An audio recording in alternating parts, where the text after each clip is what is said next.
Fala, moçada! Gente, hoje, continuando o nosso assunto de ondas, eu vou tocar num ponto aqui que tem sido pouco cobrado, mas é importante que você saiba, tá?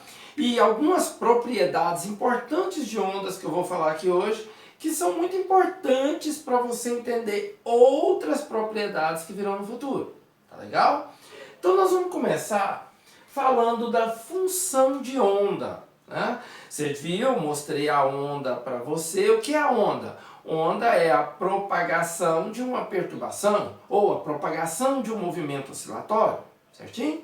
Bom, vamos pensar aqui numa onda que foi gerada por uma fonte aqui, ó, tá? Pensa numa corda. Segurei na ponta da corda e estou sacudindo essa corda e ela está gerando pulsos de onda que estão viajando, né, para a sua direita aqui. Tudo bem? Legal. Então, gente, eu vou considerar, tá, para construir a função de onda, um ponto P. Tá? Um ponto P qualquer dessa corda, um ponto P qualquer dessa onda. Tá? Então você vai pensar o seguinte, o ponto P ele está oscilando, né, com uma abscissa fixa, que é o x, e uma ordenada variável, que é o y. O y muda o tempo inteiro. Lembrando, onda leva energia sem levar o quê? Matéria. Então esse ponto P, ele não sai daqui, ó. Ele apenas está subindo e descendo. Ele não está viajando com a onda. Legal? Beleza. Moçada, você concorda que a fonte F, ela está realizando um MHS? Ela está realizando um MHS entre os pontos mais A e menos A.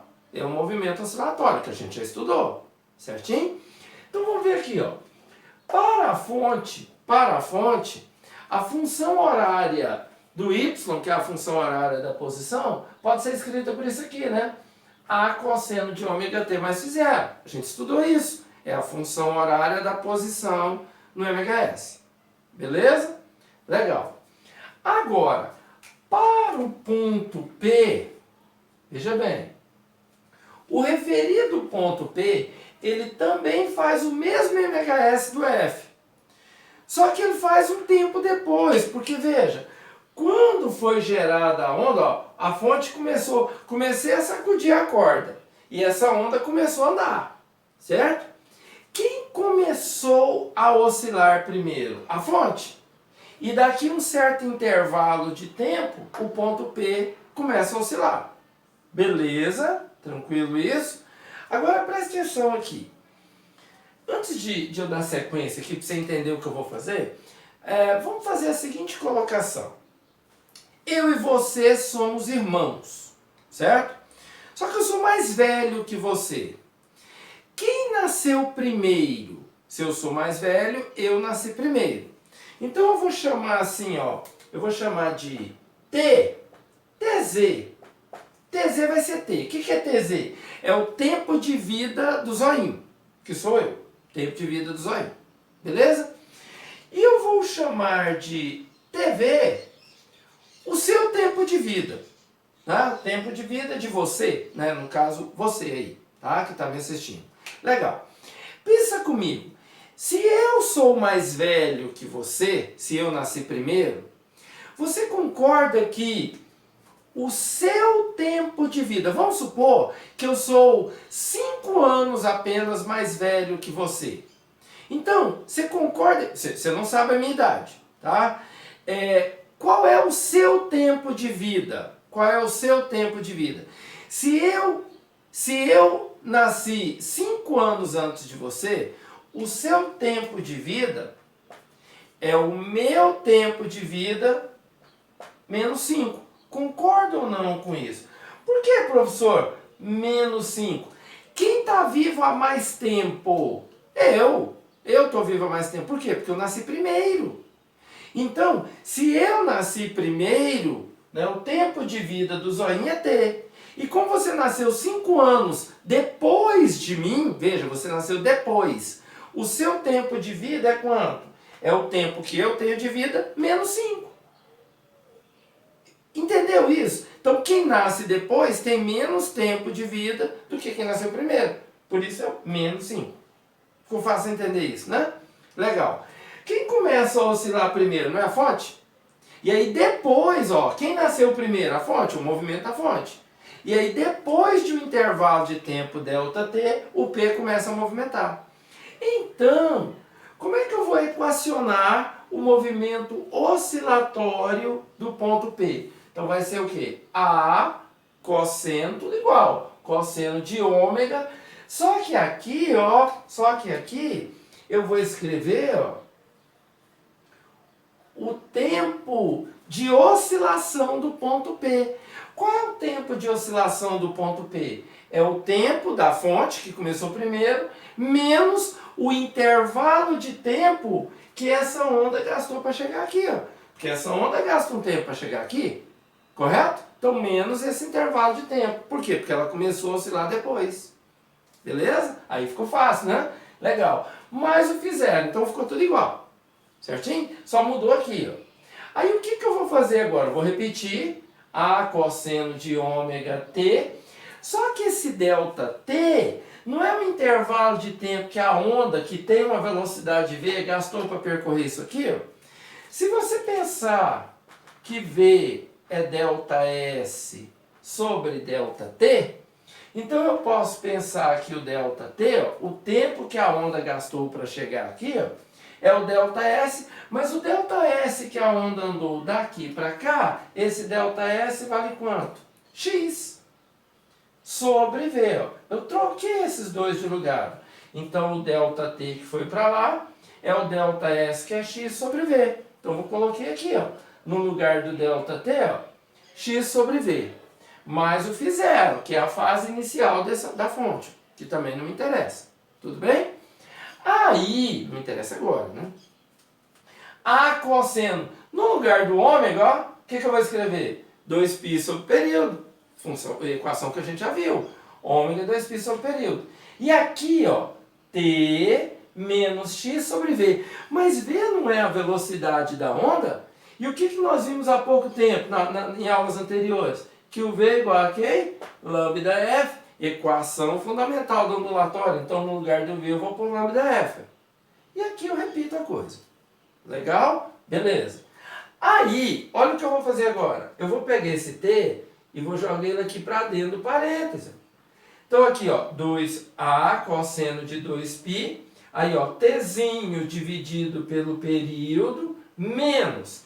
Aqui vai ficar assim, ó, lambda F vezes T. Olha aqui. Lambda F vezes T. Gente, mas F vezes T não é 1? Não é o princípio da inversibilidade lá de período e frequência? Ó. Frequência é 1 sobre o período, ou o período é 1 sobre frequência. Então, a frequência vezes o período é 1. Então, olha aqui, ó. Período vezes frequência é 1 vezes lambda. Lambda está aqui, ó. Então, esta é a famosa função de onda de um ponto qualquer da onda. Então, um ponto P qualquer, ele oscila com esta função aqui, ó. Essa é a função do ponto P. Note que isso aqui, ó, é a posição vertical do Y, né? É a posição de oscilação do Y que está dependendo de quem, ó? Do tempo e da abscissa. Então é uma função de duas variáveis, ela depende da abscissa e do tempo de oscilação. Beleza? Então tá aqui. Ela não é bonita, ela é grande, pouco usada, mas faz parte do nosso conteúdo. Legal? Ok, agora eu vou te mostrar uma outra propriedade bem interessante das ondas. Só um segundinho. Então, galera, vamos lá para dois conceitos bem interessantes de duas propriedades de onda. Primeiro, frente de onda. O que é uma frente de onda? Gente, o nome já é meio sugestivo, tá? Conjunto de pontos que separam a parte do meio de propagação já atingida pela onda da parte ainda não atingida pela onda, tá? Então, por exemplo, imagine que isso aqui é a superfície da água e eu estou batendo o pincel aqui na água. Eu vou gerar ondas circulares. Então, cada partezinha, cada morrinho que você vê na onda é o quê? É uma frente de onda. Então, por exemplo, eu bati, essa foi a primeira, segunda, terceira. Essa é a primeira frente de onda, segunda, terceira. Para onde a onda na água se propaga? Em todas as dimensões, todas as direções, né? Certinho? Então tá aqui, ó, propaga para cá, para cá, para cá.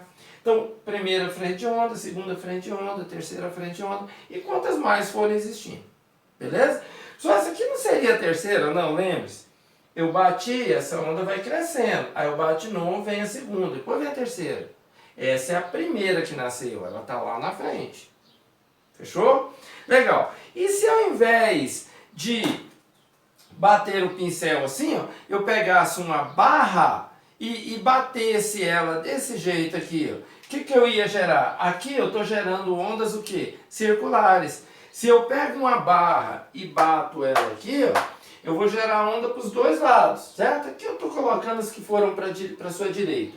Então eu vou gerar ondas que se deslocam para lá. Ó. Professor, por um acaso a distância entre uma frente de onda e outra é o comprimento de onda? Exatamente. A distância entre duas frentes de onda é exatamente quem, gente? Ó, é exatamente o comprimento de onda. Fechou? Legal. Outro conceito importante. Raio de onda. O que é o raio de onda? É uma linha que representa a direção e o sentido de propagação da onda. Tá? Então, esse raio de onda, por exemplo, tá aqui, ó, essa ondinha nossa aqui, ó. Se eu faço ela aqui, ó, você tem as frentes de onda, tá? Conjunto de frentes de onda. E para que lado essa onda está indo, gente? Para que lado essas ondas estão indo? Para todos. Uai, então eu vou ter aqui o quê? Infinitos raios de onda. Veja, essas ondas são circulares. E o raio de onda é radial. Radial é uma reta que passa pelo centro. Uma reta radial, ela é sempre o que em relação à circunferência, gente? Ela é sempre o que? Perpendicular à circunferência. Ela sempre forma 90 graus com a circunferência. Beleza? Então, e aqui, ó, tô batendo aqui, tô gerando ondas para lá, ó. O que acontece? Tá vendo? O raio de onda, ele mostra para onde está indo essa onda. Então, aqui, ó, tenho 3 raios, tem infinitos raios ali, mas estou considerando 3, tá? Então, sempre o que? Ó, sempre o que? Perpendiculares. Então, tá anotado aqui para você, ó. Observação, o raio de onda é sempre perpendicular às frentes de onda. Legal? Moçada, esses dois conceitos aqui serão muito importantes para situações que nós vamos ver dentro em breve. Certinho? Então, haverão algumas propriedades que é fundamental que você conheça esses dois conceitos aqui. Legal? Então tá bom. Essa aula de hoje eu estou encerrando, uma aula mais curta, tá? Mas eu sempre vou me referir a elas lá na frente, quando eu precisar de algumas propriedades, assim, volta na aula tal que eu estou dando lá de ondas, né? Na nossa aula 3 de ondas, que você vai entender o que eu estou falando aqui. Tudo bem? Então, gente, bom estudo para vocês, grande abraço, tchau, tchau.